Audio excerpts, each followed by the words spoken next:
Bom, então, a Meriti pediu para fazer a mestre de cerimônia, né? Então, seguir então. Eu queria agradecer a Gabriela pela ótima palestra e agora vamos passar então para a última palestra, chama-se As Normas de Qualidade na Orientação da Carreira do Tradutor, com o Ricardo Souza, presidente da Abraxis, e deixo ele se apresentar mais. Bom dia, acabou a dúvida? Acabou a dúvida? Não? Não, sério, é que eu vou inverter. Bom, não acabou não, acabou é a história. Vamos inverter. Dúvida. O que vocês estão fazendo aqui? Não, sério, o que vocês estão fazendo aqui? A palestra é sobre, aquela palestra, o nosso bate-papo é sobre como as normas de tradução podem nos mostrar caminhos, né? E eu quero saber, assim, qual é a preocupação de vocês em relação a isso? Porque é para vocês estarem aqui, porque vocês estão preocupados, né? Ninguém tem preocupação nenhuma, não? Mas então o que vocês estão fazendo aqui, gente? Está mó sol lá fora, vamos para a praia. Peraí. Bom, já que ninguém tem dúvida, então eu vou colocar a dúvida que acho que deve estar assaltando vocês aí agora, né? Vou ter trabalho amanhã, né? Já que se fala tanto em... Isso aqui é meu cronômetrozinho, que é para eu saber o tempo que eu tenho. Já que se fala tanto em tecnologia, tradução automática, que a tradução automática está tomando a conta do mercado. Amanhã eu estarei traduzindo ou estarei fazendo pizza? Essas dúvidas são normais, né? São dúvidas que assaltam todo mundo, em qualquer profissão. Recentemente eu dei uma conversinha dessa lá em São Paulo, justamente falando sobre como os advogados estão preocupados, né, com o avanço da automação na profissão deles. E uma boa maneira de nós profissionais balizarmos esse medo, né, parametrizarmos esse medo, é tentar saber o que o mercado espera de nós, né? O que nossos clientes esperam de nós, porque, em última análise, são eles que vão dizer o que eles querem que nós façamos, como devemos fazer, que parâmetros de fazer nós devemos seguir. Em última análise, são eles que ditam isso, né? Embora muitos colegas nossos achem o contrário, né? Acho que nós, tradutores, devemos dizer para o nosso cliente como... Não é bem assim, não é bem assim. É mais um diálogo que uma imposição. Mas, em última análise, são eles que ditam o que é bom, o que é ruim, o que é aceitável e o que não é.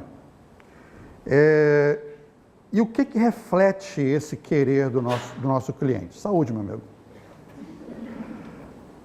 Não é alergia não, né? Nem botei perfume. Em última análise, o que nos mostra essa vontade do mercado? Tem as pesquisas de mercado, claro, e tem também as normas formais de qualidade da tradução que o mercado cria e publica periodicamente, né? Mas antes de falar especificamente dessas normas, eu vou dar uma introdução rapidinha para vocês aqui do porquê dessas normas, do porquê de conhecermos essas normas serem importantes, tá?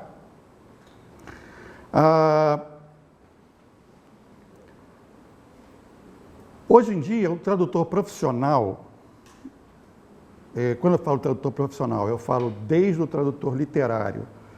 Tá, vamos fazer o seguinte, eu sei que tem gente aqui que já foi minha aluna, então deve estar familiarizado com isso. Não existe tradução literária e não existe tradução técnica, existe tradução, tá? Tradução.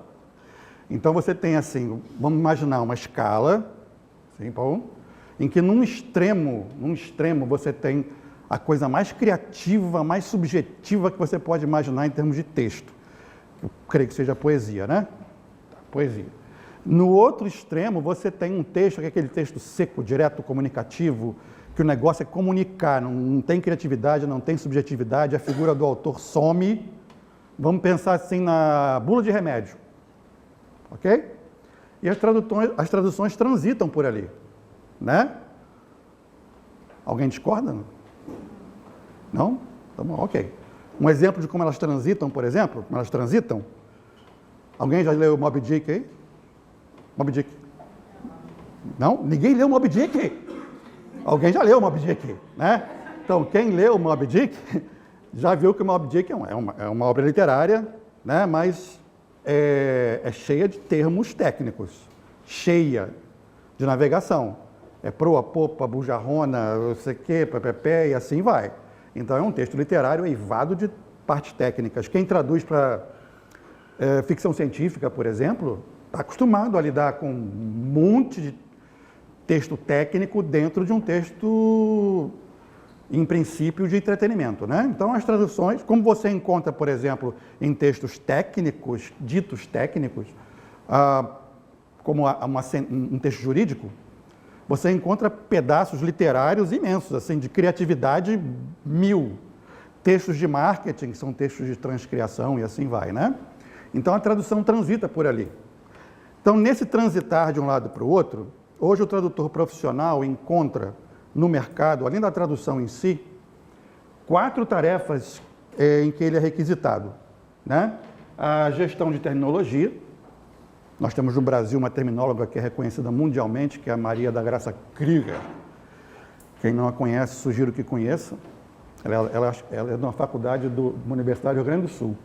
Não sei se é a federal ou a estadual. Gestão de conteúdo. O que é gestão de conteúdo? É você administrar o conteúdo das traduções de acordo com as necessidades do seu cliente. Certo? Gestão de tradução ou de projeto é você gerenciar de fato um projeto de tradução em todos os seus processos, em todas as suas fases. E a gestão de conta dos clientes. O que é gestão de conta? É você, como tradutor ou tradutora, com todo o conhecimento que você tem do que é traduzir, é você levar esse conhecimento para a área comercial, para você lidar com os clientes, saber como lidar com uma dúvida do cliente, saber como orientar o cliente na melhor forma de traduzir e assim vai. Eu não diria na melhor forma de traduzir, mas na melhor forma dele alcançar o que ele quer alcançar com aquela tradução dele. Então, essas 4 áreazinhas aqui são hoje as áreas em que a gente consegue encontrar demanda por nós, né?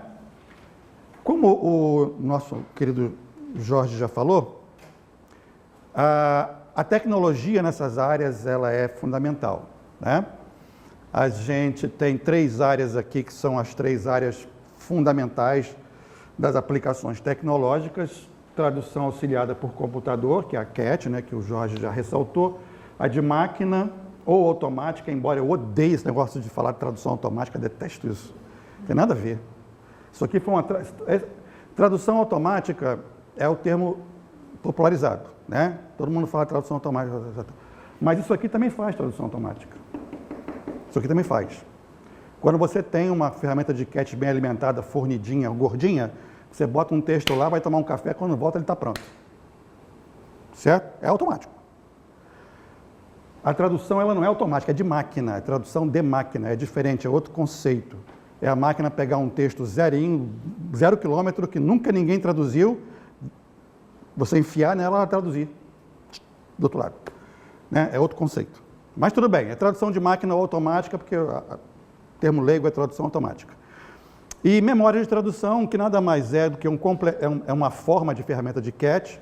Existem outras que não são memória de tradução, mas a memória de tradução é a mais popular, né? E elas trabalham em conjunto, naquelas 4 áreas mais requisitadas, né? E aquilo ali, aquelas 4 áreas mais requisitadas, com o uso intenso daquela tecnologia, é para atingir isso aqui. Tá? É para atingir isso aqui. Você tem a origem do trabalho a ser traduzido. Esse trabalho, ele passa por uma série de processos, né?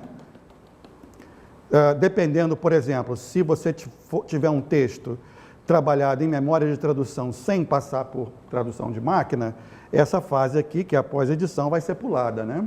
Ela vai ser pulada, porque a pós-edição é tradução de máquina e acabou. Você não faz pós-edição de texto humano, você faz revisão, é outra coisa, né? E no centro desse processo aqui, você tem um administrador. Esse é o ambiente da tradução hoje. Esse é o ambiente da tradução hoje, pelo menos nas empresas mais movimentadas, vamos dizer assim. Não vou nem falar em termos de tamanho, porque você tem gigantes na área da tradução que competem com gigantes de várias áreas. Para vocês terem uma ideia, a quinta empresa mais negociada na Bolsa de Nova York já foi uma empresa de tradução. Era a Transperfect. E a Transperfect, se eu não me engano, é uma das 10 mais negociadas na Bolsa de Nova York. O mercado de tradução no ano passado rendeu 53 bilhões de dólares entre traduções diretas e serviços auxiliares. Desses 53 bilhões, 60% foi tradução. O resto é serviço auxiliar. Diagramação, edição, revisão. Então, é uma indústria considerável. E é assim que ela trabalha hoje, e é assim que ela quer trabalhar.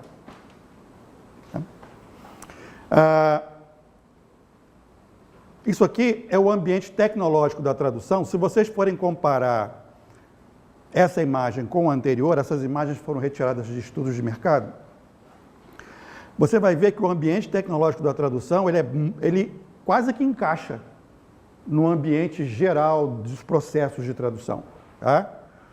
De novo, você tem aqui o controle de conteúdo automatizado, rede neural de tradução.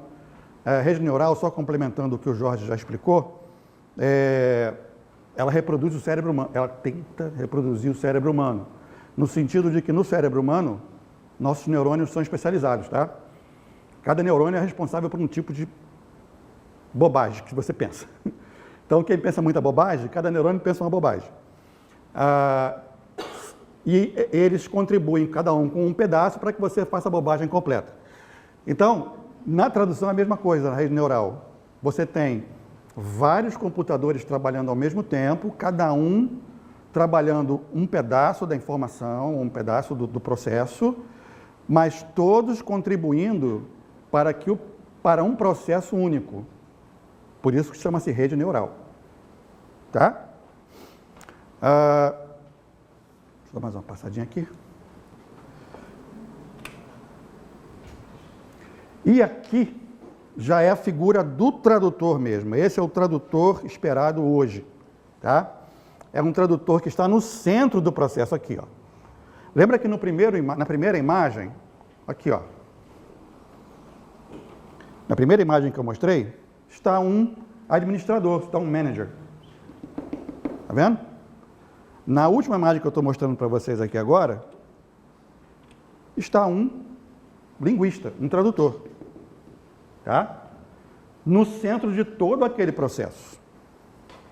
É um tradutor que lida com o que vem do cliente, com a entrada do serviço, com o acervo gerado pela memória de tradução, com a relação entre a memória de tradução e a tradução de máquina, como é que as duas vão conversar juntas, com o gerenciamento desse conteúdo, o que de fato interessa para o cliente depois que isso aqui conversou, tá? O controle da terminologia, que foi aquilo que a Gabi falou, né? É Gabi, né? Gabi. Não, você desculpa que eu falo Gabi, porque toda Gabriela que eu conheço é Gabi, né? Nem não sei se... Desculpa. Posso chamar de Gabi? É aquilo que a Gabi falou do facão. Por exemplo, a terminologia ela tem que estar uniforme, tem que estar de acordo com aquilo que o cliente quer, tem que estar de acordo com a indústria em que o cliente se insere, né? Um exemplo claro, até com a empresa. Um exemplo claro disso é no setor de petróleo e gás. Embora você tenha, tecnicamente falando, toda uma terminologia para descrever aqueles equipamentos, mas cada empresa tem sua cultura própria. Então, em empresas brasileiras, por exemplo, manifold é coletor. Em empresas estrangeiras, geralmente é distribuidor, porque a filosofia do projeto é diferente. O brasileiro vê aquilo como um coletor, o estrangeiro vê como um distribuidor. Então, cada empresa tem a sua diferença. Voltando aqui para a fase para o portão de entrada do projeto, para depois voltar para o cliente. Então, é essa figura aqui, que as chamadas normas de tradução, não são normas de tradução, aliás, são normas de qualidade na tradução, tentam definir. Eu comecei a traduzir profissionalmente em 2000. Antes disso eu já traduzia, mas não profissionalmente. E eu posso dizer para vocês que de 2000 para cá, aquela profissão na qual eu me profissionalizei em 2000, já não caiu, acabou. Ela não existe mais. Ela não mudou, não. Ela não existe mais, ponto. Acabou. O tradutor hoje, quem ainda trabalha nos moldes... Eu fiquei surpreso quando a colega nossa aqui falou, eu não lembro quem foi, de tradutores que não usam cat, Jesus. Isso aí é gente que está pedindo, assim, é nicho. Eu fico imaginando aqueles caras trabalhando com linotipo lá no interior de Santa Catarina, né? Porque é por aí. Hoje em dia, até a tradução literária, que é a área mais avessa, e é compreensível, mas é a área mais avessa às tecnologias da tradução, até mesmo a tradução literária já está se enfronhando nessas ferramentas, né? Mas, enfim, as normas são normas de qualidade da tradução, qualidade. E qualidade é um conceito variável, é aquele velho ditado da beleza nos olhos de quem vê. Qualidade é uma noção variável. E com essa modificação no universo da tradução, do mundo da tradução, várias noções de qualidade diferentes começaram a surgir, porque começaram a surgir vários tipos de tradução diferentes. Você tem desde a tradução que segue a norma culta da língua, até a tradução que segue a norma, um determinado registro da língua. Né? Você tem desde a tradução de textos literários imensos, até a tradução de tweet. Tem empresa que faz tradução de tweet, gente. Se vocês não sabem, na nossa área existe um campo muito bom para quem trabalha traduzindo Facebook, Twitch e Instagram. A coisa é mais ou menos assim. Quem ainda tem cabelo branco e barba branca, que nem eu, lembra do clipping. O clipping, antigamente, era uma pessoa que acordava às 3 da manhã, ia para a banca de jornal, pegava aquele monte de jornal, de vários jornais, né? E aí, vamos supor que a Coca-Cola tivesse contratado a pessoa para fazer clipping. Aí a pessoa ia nos jornais procurando a notícia sobre a Coca-Cola. E aí recortava, clipping. Cortava aquilo, colava num papel, metia no fax, aí o presidente da Coca-Cola, o diretor, quando chegava lá de manhã, encontrava todas as notícias da Coca-Cola.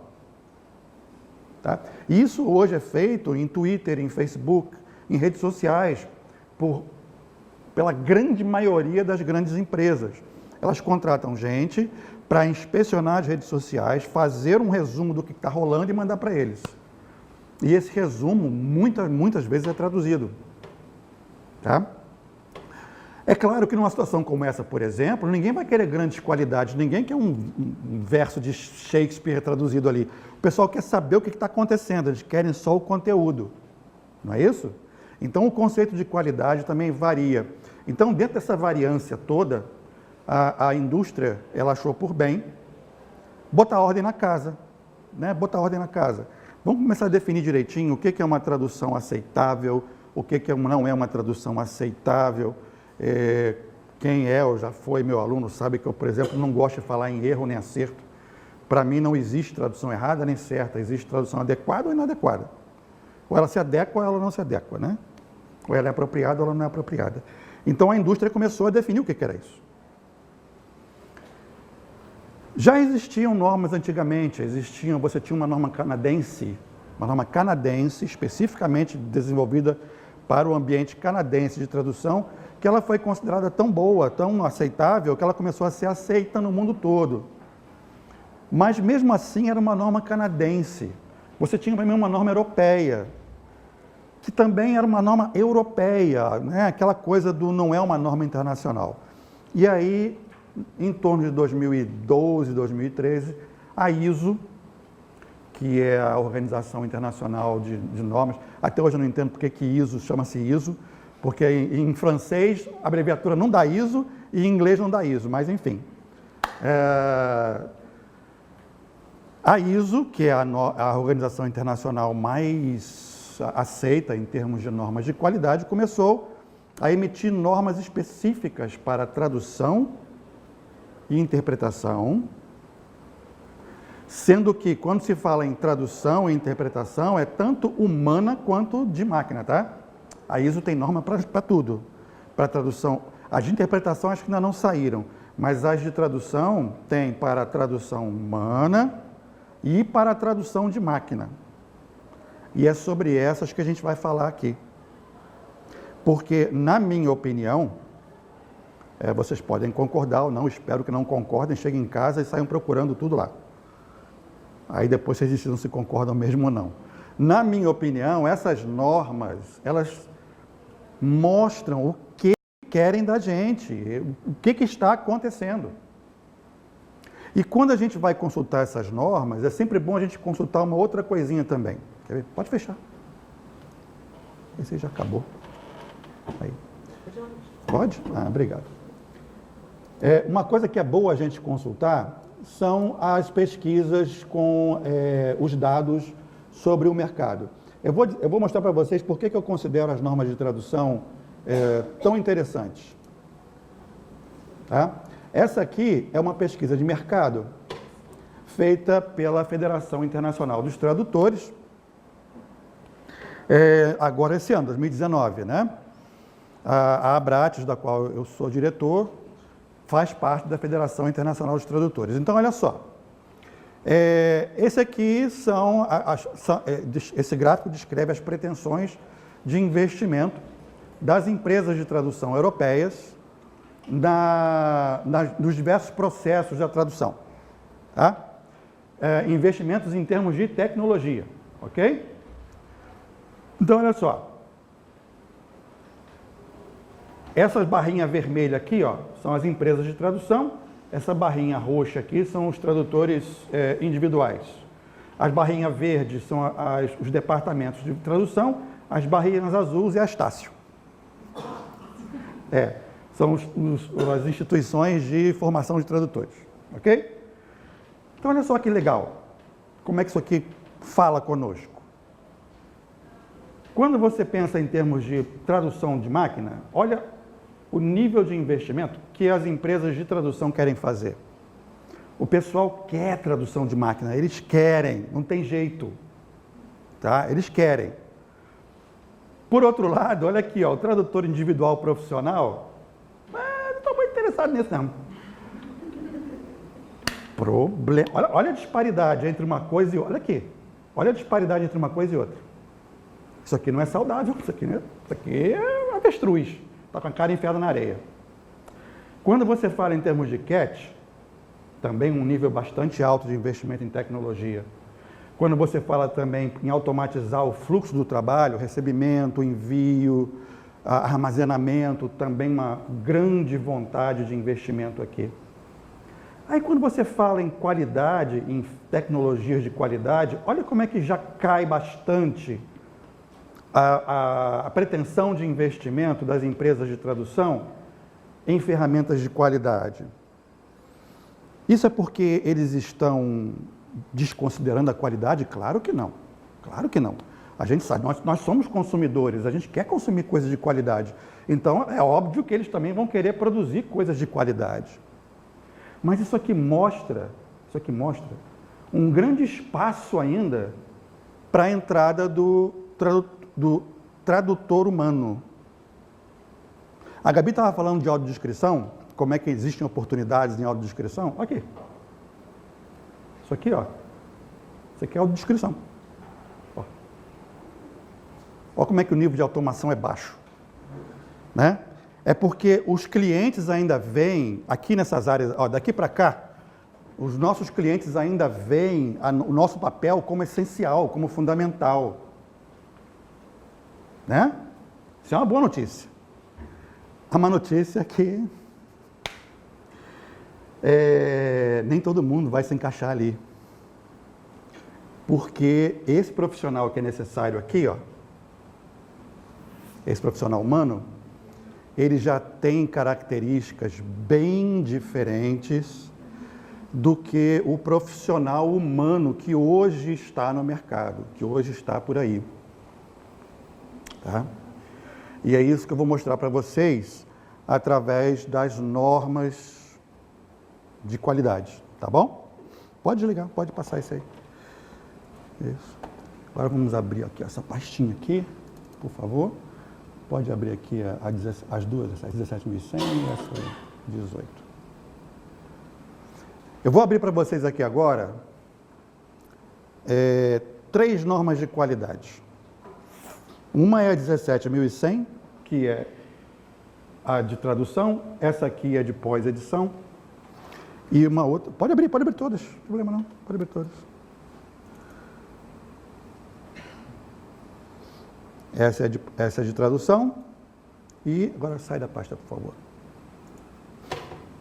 Essa aqui, ó, norma. Isso. E essa também é uma norma de tradução, só que de outro instituto, tá? Da ASTM, ok? Só um segundinho. E... eu gostaria sim. Deixa eu só abrir aqui. Essa aqui eu já fiz. Tem uma outra aqui que eu queria mostrar para você. Tá aqui. Ok. Tá.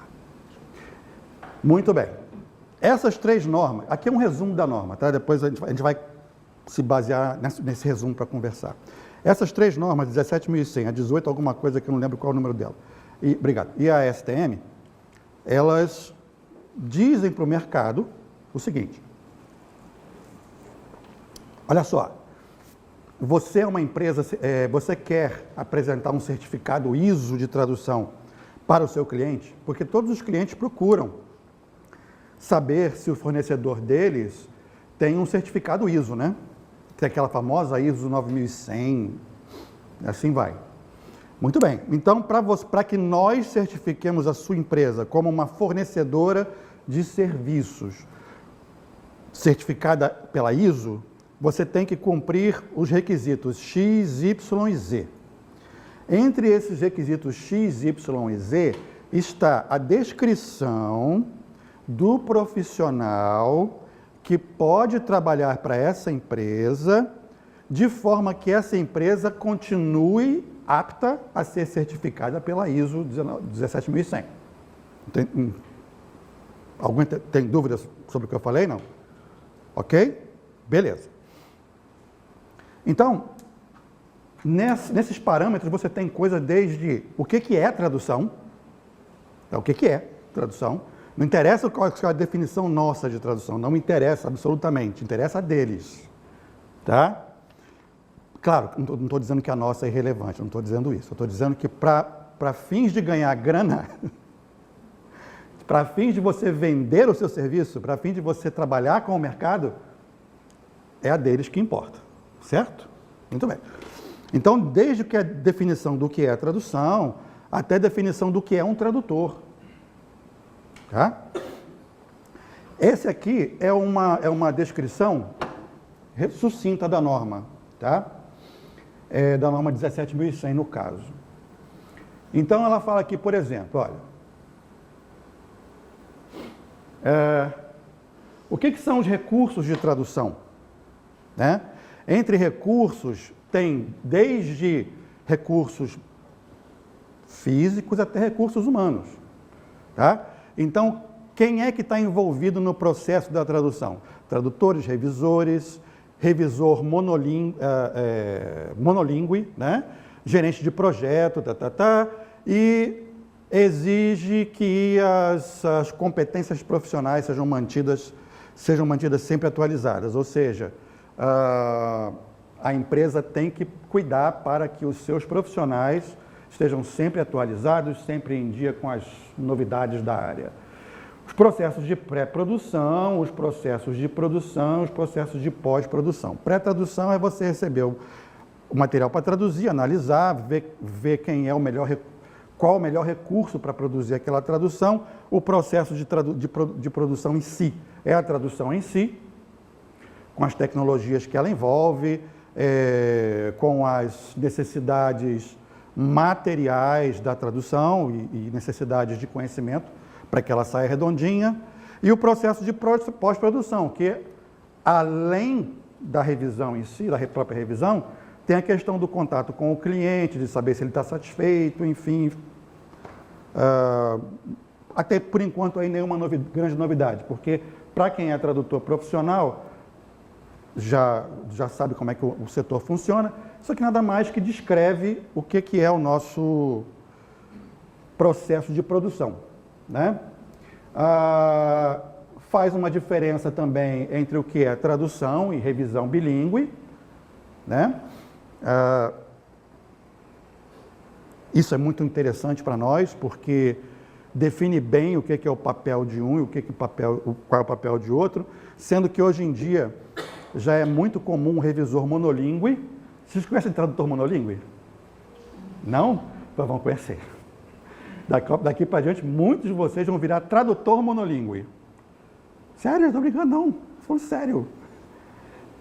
Usa-se a expressão tradução monolíngue por falta de coisa melhor, porque ainda não entenderam, ainda não tem um nome para isso. Mas o que é um tradutor monolíngue? Um tradutor monolíngue é um tradutor que conhece bem a área o domínio do conhecimento daquele texto original. Ele recebe só a tradução, ele não recebe o original, ele recebe a tradução já feita. E ele lê aquilo como se fosse um leitor crítico. É o que as editoras já têm, o leitor crítico, né? Não, não é um revisor técnico. Ele é um leitor. Ele só lê. Ele lê e vê se aquilo está legal. Se não está legal, ele fala, olha, não está legal, aqui arranhou, essa terminologia eu estou achando estranha. Entendeu? Ele não faz propriamente uma revisão. E por que ele é considerado um tradutor monolíngue? Porque ele tem que necessariamente conhecer a língua de origem. Ele tem que conhecer a língua de origem para saber aonde que está arranhando em relação ao original e à tradução, né? Bom, aqui é que o bicho começa a pegar.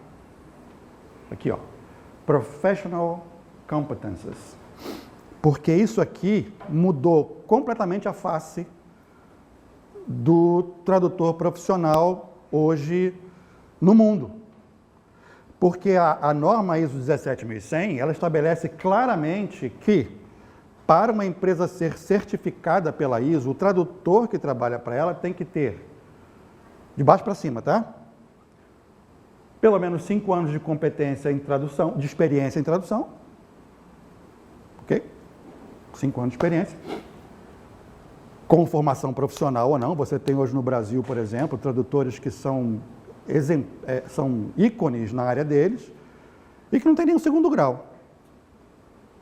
Tem nenhum segundo grau. Mas são tradutores, são icônicos. São tradutores que eu falo assim, poxa, quando eu crescer eu quero ser igual a esse cara, ou eu quero ser igual a ela, né? Você tem a outra condiçãozinha, qualificação, ou melhor dizendo, formação, nível superior em qualquer área, mais 2 anos de experiência em tradução. Detalhe, ó, full time, tá? Full time, ok? Full time, full time. E a primeira condição é um curso de nível superior de graduação ou pós-graduação em tradução. Por que isso mudou completamente a face da nossa profissão? Porque até hoje, o que mandava era isso aqui, ó. Só experiência. Só experiência. Até hoje, para você entrar na área de tradução, bastava apenas você ter um conhecimento, ser um bilíngue, ter um conhecimento bom das línguas com que você quer trabalhar, você caía dentro e ia se aperfeiçoando na prática, né? A norma veio sacudir isso, porque a norma já está falando em formação de nível superior em tradução. Isso aqui é o mercado que você tem hoje. Vai todo mundo morrer, né? Isso aqui o povo vai morrer, tem jeito. Vai ficando velho, a gente morre. Aqui também, ó. Qual é a área que sobra e que vai continuar alimentando a oferta de mão de obra de tradução? Essa aqui. Formação nível superior. A partir de hoje, ou melhor, a partir de 2015, tradutor que não buscar um curso de nível superior, seja de graduação ou de pós, e curso de pós pode ser lato sensu ou estrito sensu, tanto faz. Por exemplo, o curso da Estácio é lato sensu, né? É um curso de pós-graduação lato sensu. Um curso de mestrado é um curso estrito sensu. Mas o tradutor que não buscar esses cursos, ele vai aos pouquinhos ser alijado do mercado. Porque a tendência é o mercado procurar isso aqui, ó. Eu tenho clientes de mais de 10 anos que já estão assim, Ricardo, manda para mim suas contas. Os caras me conhecem há 10 anos. Tem 10 anos que eu trabalho para o povo.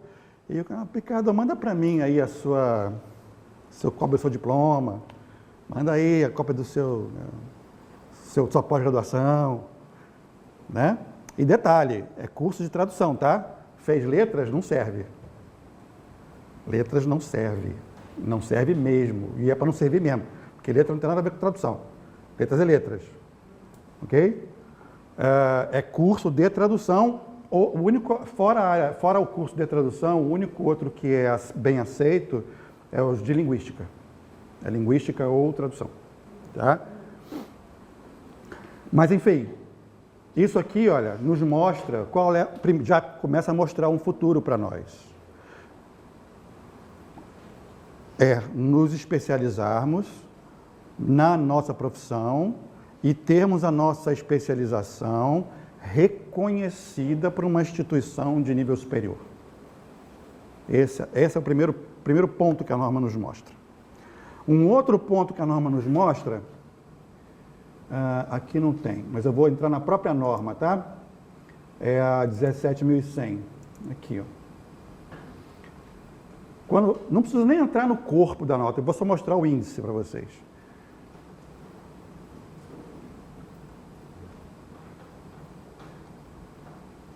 Processo, conceito, acho que está no item 3. Aqui, ó. Competências profissionais, tá vendo? Aqui, o item 3 mostra as competências profissionais que nós temos que ter. Certo? A noção de competência é uma das coisas mais bagunçadas no mundo da tradução. Olha, tem estudos sobre competência tradutória que elencam desde 7 competências, ou 8, que é o estudo do Pino, se eu não me engano, até um outro que elenca 17. Né? Enfim, no mundo acadêmico existe uma miríade, né? Mas no mundo dos nossos clientes, na indústria da tradução, competência tradutória é uma coisa muito específica. Tá? Então, vamos entrar aqui nesse item aqui, ó. Competência, responsabilidade, conceitos. Aqui. Qualificação dos tradutores. Deixa eu aumentar aqui um pouquinho. Aqui, ó. Competência profissional dos tradutores, tá? Então, vamos lá. Tem a competência tradutória tradicional, que a gente já conhece, né? Não preciso me estender muito sobre ela. Competência linguística e textual no texto de origem e no texto meta. Isso aí não tem nada a ver com tradução somente não, tá? Isso aqui você tem que conhecer a fundo como é que uma língua funciona no ambiente natural dela. Como é que o inglês funciona no ambiente dos falantes nativos do inglês, como é que o português funciona, o espanhol e assim vai. E mesmo dentro de uma determinada língua, como é que essa língua funciona nos ambientes nos diferentes ambientes em que ela circula. Por exemplo, a Bratis tem uma iniciativa chamada Bratis Afro, que é uma iniciativa para desenvolver, para incentivar a formação de tradutores negros, especialmente tradutores negros de comunidades periféricas, Porque a língua que se usa nas comunidades negras periféricas não é o português do registro culto, norma culta. É um registro próprio dali. Então, quanto mais íntimo o tradutor for daquele trâmite do português ali, mais eficiente ele vai ser, ou o tradutor ou o intérprete, em fazer a ponte entre aquela comunidade e o resto do mundo. Né? Então, competência linguística não é só você saber, book e livro. Não, não é isso. É outro papo. A competência de pesquisa, né? Tradutor hoje essencialmente é um pesquisador, ele tem que aprender a pesquisar. Competência cultural é outra coisa. Isso aqui, inclusive, é uma coisa que o ensino superior, a academia, a universidade, instila em você. Isso aqui também, competência cultural. Inclusive, essas normas de tradução, um dos efeitos delas é revitalizar os estudos teórico-descritivos. Porque até hoje os estudos teórico-descritivos, eles seguiram praticamente à margem da indústria, né? Você tinha a tradução prática e você tinha a tradução, o estudo aplicado, que cuidava do mercado, da prática, e nós tínhamos os estudos teórico-descritivos, que é a pesquisa acadêmica em torno da tradução. Só que a pesquisa acadêmica em torno da tradução, ela gira essencialmente em torno disso aqui, ó. Competência cultural, competência social da tradução, né? A tradução como fenômeno cultural, a tradução como um fenômeno social, né? Competência técnica. Dentro da competência técnica está familiaridade com o domínio da tradução. Por exemplo, se você vai traduzir tradução jurídica, você tem que estar familiarizado com o meio jurídico da língua portuguesa, né? Se você vai traduzir para engenharia, você tem que estar familiarizado com o meio da engenharia, e assim vai. E na competência técnica também está o uso das tecnologias. O uso das tecnologias de tradução. E a competência de domínio, né? Competência de domínio é você entender aquela tradução que foi gerada e como é que ela se encaixa dentro do grande esquema das coisas. Por exemplo, vocês gerenciaram um projeto de tradução, aliás, acostumem, porque todos vocês vão acabar gerenciando projeto de tradução, esse é o nosso futuro. Vocês gerenciaram um projeto de tradução e vocês querem saber como é que aquela tradução que vocês produziram, como é que ela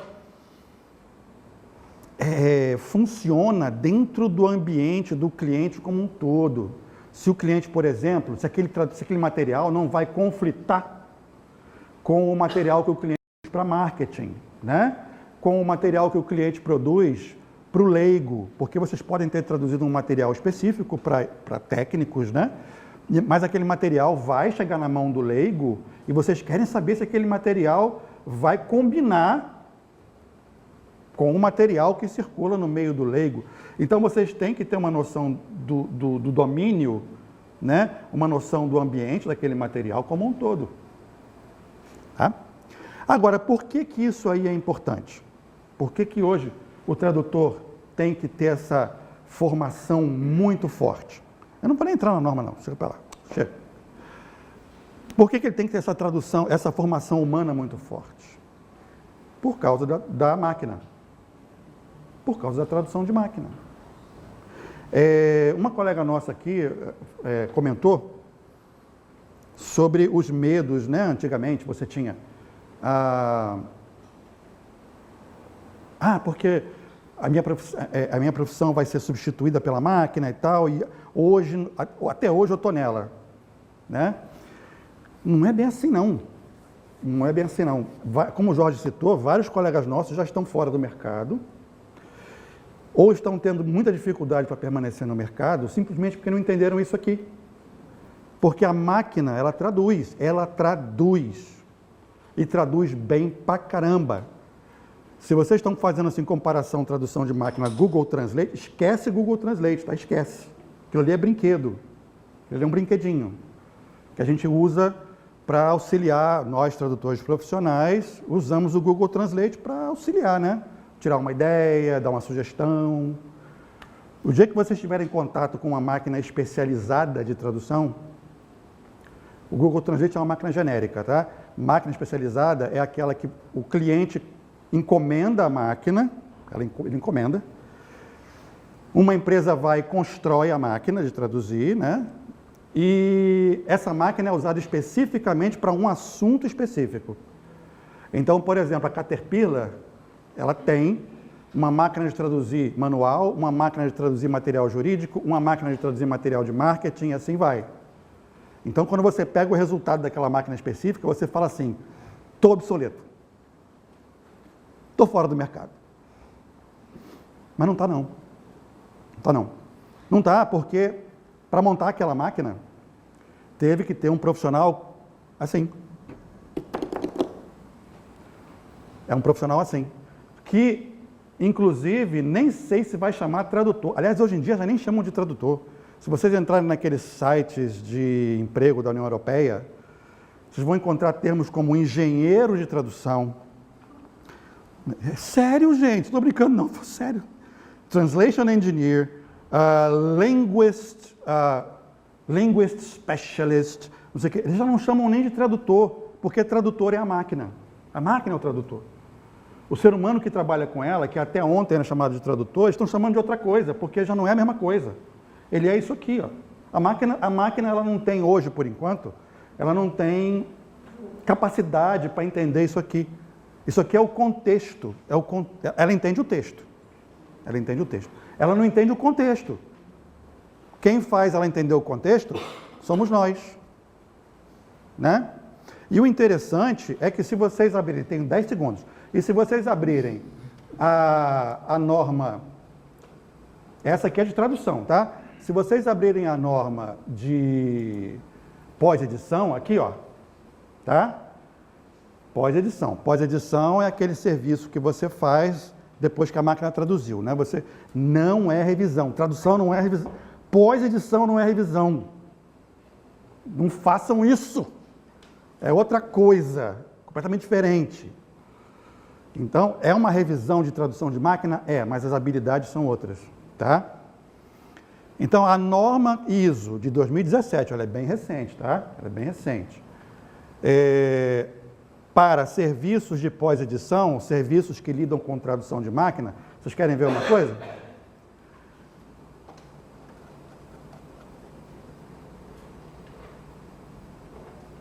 Aqui, ó. Competências e qualificações do pós-editor. São as mesmas. Exatamente as mesmas. Eles copiaram e colaram. Pim-pum. Vocês querem ver outra coisa também? Aqui, ó. A qualificação do pós-editor. Tá? A qualificação do pós-editor. São as mesmas do tradutor. As mesmas, absolutamente as mesmas.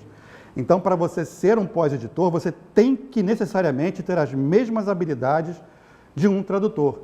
Quem está dizendo isso é a norma, não sou eu. Está aqui, estou mostrando aqui. Certo? Ou seja, resumindo, o que a norma nos mostra? Ela nos diz que, sim, há espaço para nós daqui para frente. E tem muito espaço, muito. Vocês viram aquele gráfico que eu mostrei, como é que existe toda uma área chamada qualidade da tradução, que envolve essas normas de formação de tradutor, de definição do que é tradução, etc., em que o investimento na automação ainda é pequeno, não porque essa automação não possa acontecer, não é isso, mas é porque ainda tem muito espaço para o trabalho humano, porque a automação ainda demora a chegar em certos processos.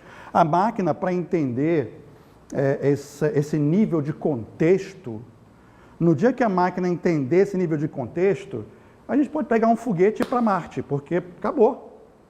Acabou. Mas mesmo com a computação quântica,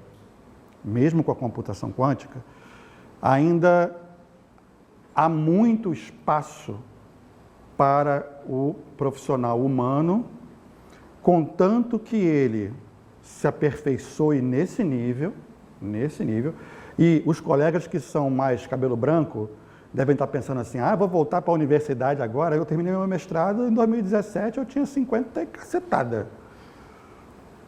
56. Certo? Então, mesmo... E tradutor vive muito, tá? Já tem essa. Vocês estão rindo? Tradutor, caraca, tem uns colegas aí com 80. Nós temos um colega nosso, ele tem quase 90 anos, ele é excelente. Só não pode receber mais do que 1000 palavras para traduzir.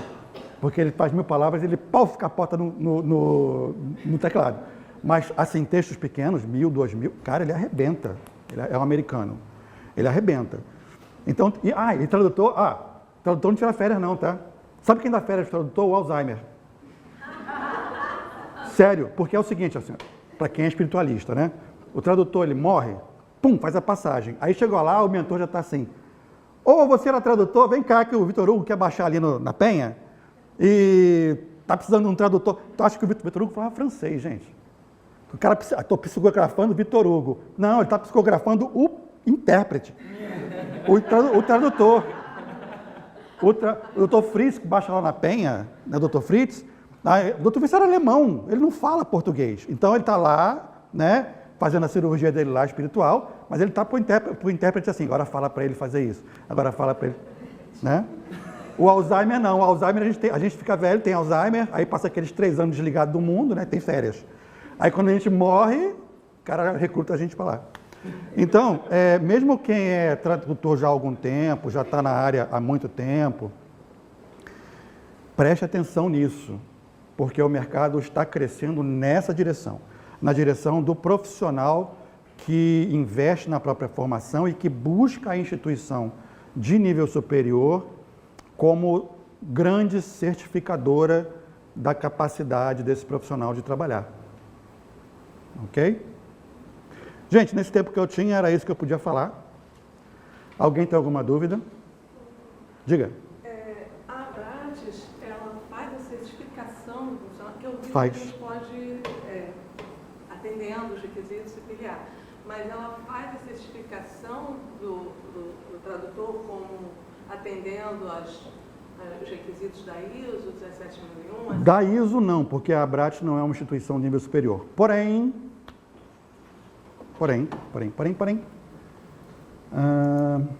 essa aqui é a norma ASTM. A norma ASTM é uma norma internacional da tradução. Ela é muito usada pelo pessoal da área industrial, né, engenharia e tal. E deixa eu mostrar uma coisinha aqui para vocês. Eu acho que eu marquei, vamos ver se eu marquei. Marquei. No item 6 das qualificações do tradutor, né, do que um tradutor precisa, aliás, do que uma empresa, que tipo de tradutor uma empresa precisa para ser certificada pela STM, no item 6.4.1 ela fala certificação de uma associação que pertença à Federação Internacional de Tradutores, Abrates. Ok? A Abrates paga 8 conto por ano só para estar aqui. Né? Porque existem muitos dos nossos clientes, pelo menos aqueles mais procurados, que exigem que o tradutor seja filiado a uma instituição que seja filiada à FIT. Então, muitos dos nossos associados vêm para nós por causa disso, porque nós somos associados à FIT. Ok? Diga. A Abrates tem uma questão em relação a regularizar o preço cobrado por palavra, por laudo, porque a gente vê tanto a questão, eu faço a pós-graduação em tradução creditada, e a gente ouve muito que cada nicho cobra uma coisa, tem sim para falar para você cobrar uma coisa. Uma discrepância de valores, né? Que existe assim. Seu nome é? Francine. Tem algum polícia aí, não? Fiscal da Receita, não, né? Francine, ninguém pode tabelar preço no Brasil. O Sintra passou um perrengue danado faz uns anos por causa disso. Porque aquela tabela do Sintra, ela não é uma tabela de preço. Ela é uma tabela de preço, ela é uma sugestão de preço. Então, o Sintra foi chamado pelo CAD para prestar explicação. Vem cá, vocês estão fazendo cartel de preço aí, né? Então, primeiro a gente não pode sugerir preço. A gente não pode definir preço. Aquela tabela que está lá do Sintra é uma tabela de preços recomendados e que a Abrates abona aquela tabela. Muito tradutor fala que aqueles preços são irreais fora do mercado. Não é bem assim, não. Não é bem assim, não. Aqueles preços são praticados pelo mercado, sim, só que não são praticados pelo mercado como um todo, mas por uma faixa do mercado. São preços ideais. Não são preços médios, são preços ideais, vamos dizer assim, né? Isso, exatamente, para cliente direto, porque para uma agência, a agência vai pagar para você o que é o custo que ela acha que é o custo da tradução, né? E ela vai tirar o lucro dela, vai tirar os impostos, então o que vem para o tradutor é sempre muito abaixo.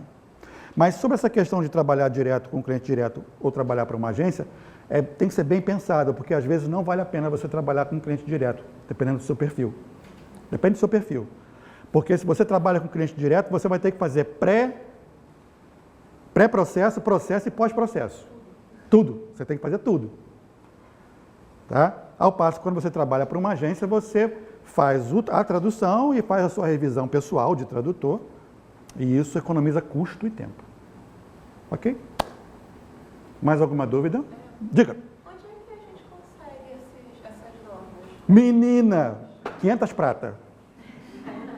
Cada uma, sério. Essa aqui é mais baratinha, essa aqui custou $50, se eu não me engano. Mas aquelas da ISO é franco-suíço, 500 ml cada um. E infelizmente a Abrates não pode dividir, não pode espalhar, porque aquilo tem direito de copyright, né? Então você compra, eu posso exibir, mas não posso ceder cópias. Porém, você é associado da Abrates? Não. Porque aí a Abrates faz um resumão da cópia para você. Mas você pode encontrar na internet também. Você encontra na internet, tem vários sites com resumos das normas. Sim, igual esse aqui que eu mostrei, por exemplo. Esse aqui, esse foi de uma empresa de tradução, que é certificada pela ISO 17100. Esse aqui não foi aqui. Esse aqui, tá? Aqui tem um resumão da norma, e aqui o nome da empresa, que é a LinguaVox. Então, vocês podem recorrer a essas empresas. Dúvida? Estou te olhando, Carla. Não tem dúvida, não? Vou te pegar no teu pé depois, hein? Inventa, Diga. O mercado literário realmente está tão sufocado quanto todo mundo fala? Depende, o que você chama de sufocado? Que não tem como você entrar de maneira nenhuma. Isso é papo. Olha só, o mercado de literário é um dos que mais cresce no mundo. Tá? Livro é uma coisa que está crescendo, que cresce muito. O consumo de cultura, de forma geral. O que acontece é que as editoras são muito fechadas em si. Então, elas têm um cartel muito grande de tradutores, já tem aqueles tradutores que trabalham para ela há muito tempo, e é um mercado ainda muito tradicional em termos de seleção de tradutores. Não é panela, não é panela, é normal, é aquela coisa da indicação. Então, geralmente, você entra para uma editora pela mão de um tradutor que já está lá. Mas o mercado está se expandindo muito, a própria noção do que é uma editora mudou, né? Você tem hoje a autopublicação. A autopublicação, ela permite que o tradutor e o autor da obra conversem diretamente, né? Enfim, tem muito espaço, mas é uma área que você tem que trabalhar muito para conseguir achar o seu lugar. Tá? Respondeu? Dúvidas? Diga. Para inserir no mercado de tradução, no caso, quando a pessoa se insere no mercado, ela já sabe mais ou menos em qual área ela quer atuar, traduzindo, ou os cursos de tradução eles dão um norte para a pessoa que, por exemplo, eu não traduzo, eu faço letras, mas eu quero entrar na área de tradução, e aí eu quero critério que eu não quero. Seu nome é? Mariane. Mariane, vou te contar uma historiazinha rápida. Era uma vez um tradutor que trabalhou... Um tradutor não. Era uma vez um sujeito que trabalhou 15 anos em comércio exterior. 15 anos. E um dia ele resolveu virar tradutor. E aí ele falou assim, vou virar um tradutor da área de comércio exterior, porque eu tenho muito conhecimento nessa área. Muito bem, então ele foi para virar tradutor profissional pensando em traduzir para a área de comércio exterior. E hoje, 30% do que ele faz é da área de defesa e armamentos, 30% é da área de petróleo e gás, 30% é textos em geral. Se ele faz um documento da área de comércio exterior por ano, é muito. Eis aqui. Porque é muito comum a gente entrar no mercado pensando em se especializar em alguma coisa, mas o mercado nos especializa.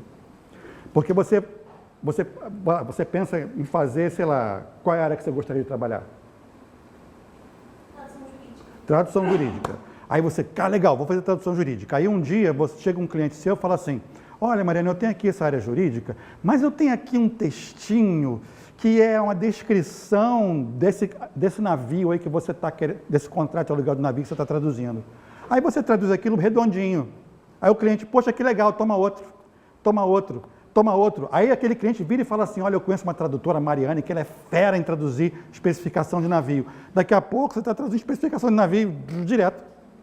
O mercado te especializa. Tá? É claro que muitos colegas, eu mesmo de vez em quando tento voltar para comércio exterior, que eu adoro, mas não adianta, o mercado especializa você. São poucos os colegas que eu conheço que se propuseram a ser um tipo de tradutor quando entraram e que hoje continuam sendo. Tá? Às vezes você tem habilidades que você mesmo nem sabe que tem. Essa aqui é a verdade. Tá? Dúvidas? Inventou, né? Tá. Não, é uma dúvida que eu já tinha, não é sobre o conteúdo, porque você é um excelente professor, então... Não, é minha aluna hoje, tá querendo nota.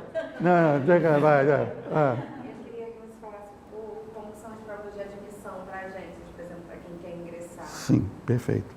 Então, olha só, geralmente, quando a gente começa na carreira tradutória, eu sempre recomendo que a gente tente começar como tradutor interno. É sempre bom. Você pega muita coisa sendo tradutor interno. E aí você vai trabalhar como estagiário e depois, numa fase posterior, se a agência quiser, ela vai te efetivar. Para você entrar como estagiário, você tem que estar vinculado a uma instituição de ensino, né, reconhecido. E uma vez sendo estagiário, você vai receber traduções diferentes, não tem prova de avaliação. A empresa vai começar a te dar traduções simples e ela vai começar a aumentar a complexidade até chegar num ponto em que ela vai ter um material seu que permita que ela avalie você. Olha, a Carla é uma boa estagiária, ela faz um trabalho redondinho, vamos efetivar. A mesma coisa vale para um tradutor iniciante. Mesmo que você não passe pela fase do estágio, você vai entrar pegando trabalhos pequenos, alguém vai estar de olho em você, e aí a complexidade vai aumentando até chegar num ponto em que a empresa diga, não, a gente pode confiar no trabalho dessa pessoa e ela vai.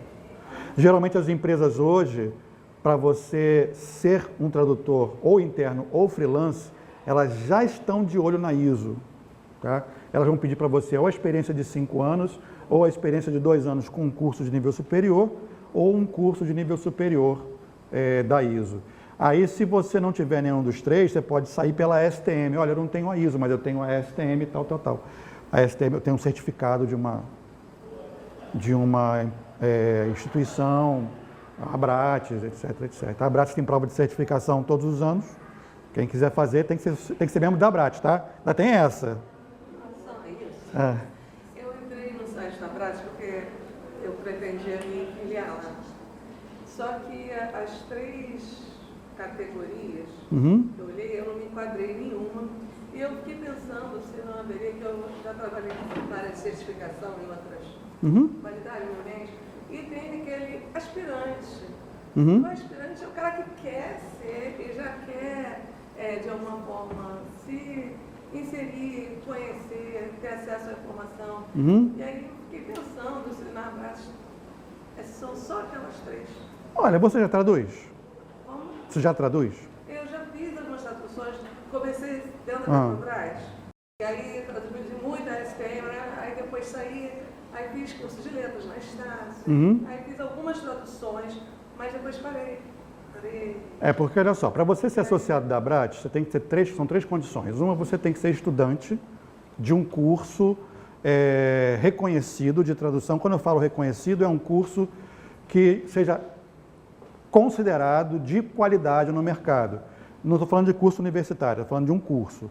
Então pode ser, por exemplo, o Brasilis, pode ser o Jerônimos, pode ser o Alumni, né? São cursos de tradução. Ou você pode estar fazendo um curso de nível superior de tradução, após da Estácio, após da PUC, ou whatever. Ou então um bacharelado, enfim. Essa é a condição para o estudante. A outra condição é para o tradutor, que a gente chama de tradutor pleno, que é o tradutor que já está no mercado, já está trabalhando no mercado, só que esse tradutor pleno ele pode ser um tradutor ainda iniciante ou um tradutor já experiente. Então, do tradutor iniciante, o que a gente pede é que ele tenha aproximadamente 2 anos, não precisa ser 2 anos full time, não. Se você conseguir uma declaração de um cliente seu, de que você prestou serviços de tradução ou que você está prestando serviços de tradução, a Abrat parte do princípio de que todo mundo é honesto. Assim, se você chegar lá dizendo, não, está aqui a declaração, é a declaração, está certo, né? A gente não vai questionar a origem da sua declaração. Ou então você pode apresentar uma lista de trabalhos publicados, enfim, você tem que comprovar de alguma forma isso. Tá bom? Desculpe, serve recibo, tá? Se você tiver recibo de pagamento como tradutora, serve recibo. Desculpa. Eu entrei em contato com a Abrat para me filiar. Eu queria como estudante. Aí me responderam pelo que eu mandei que eu teria que ser na segunda opção, que é profissional. Mas eu não trabalho, eu me formei na pós-graduação, nunca trabalhei com remuneração. Eu perguntei se eu não poderia entrar como estudante. Você já está formada? Eu me formei esse ano. Então não pode. Mesmo não tendo trabalhado... Mesmo não tendo trabalhado. Você tem uma credencial emitida por uma instituição de nível superior, de que você fez um curso de nível superior de tradução, não é isso? Então você é tradutora. Acabou. Se você exerce a profissão ou não, não importa. Agora, se você tivesse matriculado em algum outro curso, aí sim, você ainda está estudando, então você tem direito a... É lei nacional, inclusive, né? O período tem que ser correlato. Né? Exatamente, tem que estar vigente isso. Ok? Mais alguma dúvida? Sim. Os alunos do curso da Abrat, por exemplo, eles podem se filiar por conta de um Claro que pode. Abrat? No Abrat Afro, por exemplo, os alunos do Abrat Afro podem se associar à Abrat como estudante. Pode. Ok? O que mais? Dúvidas? Diga. O mercado religioso, ele tem contato com a Abrat ou é uma coisa isolada? Não, assim, nós não temos textos religiosos. Olha, o mercado de textos religiosos é um dos melhores que tem. Um dos melhores que tem. Inclusive, o melhor tradutor de texto religioso que eu conheço é ateu. É sério, ele é ateu mesmo, mas traduz texto religioso, que é uma beleza. Traduz para a editora Vozes. Mas, assim, a Abrates, ela não tem contato com mercados diretos, né? Ela cuida dos interesses dos associados dela, dos tradutores. O nosso contato com o mercado é quando a gente faz alguma pesquisa de mercado, para saber se o mercado está bom, se está atraente ou não, é para oferecer a nossa base de dados de tradutores para eles, né? Muitos clientes recorrem à Abrates, a nossa base de dados, para procurar tradutores. Agora, o mercado religioso é um mercado de textos religiosos, é um mercado ótimo, excelente, excelente. Ele é muito parecido com o mercado literário, em termos de como entrar, né? Geralmente é pela mão de alguém. Okay? O que mais? Estou aqui à disposição. Para mim, qualquer hora é hora. Tudo certo? Bom, então, gente, era só o que se continha para hoje. A Abrat está à disposição de vocês. Para falar comigo é só botar lá ricardosouza@abrat.com.br. Souza com S ou Z? Z. Ricardo Souza com Z. Muito obrigado Uma boa tarde e um bom fim de semana para todo mundo.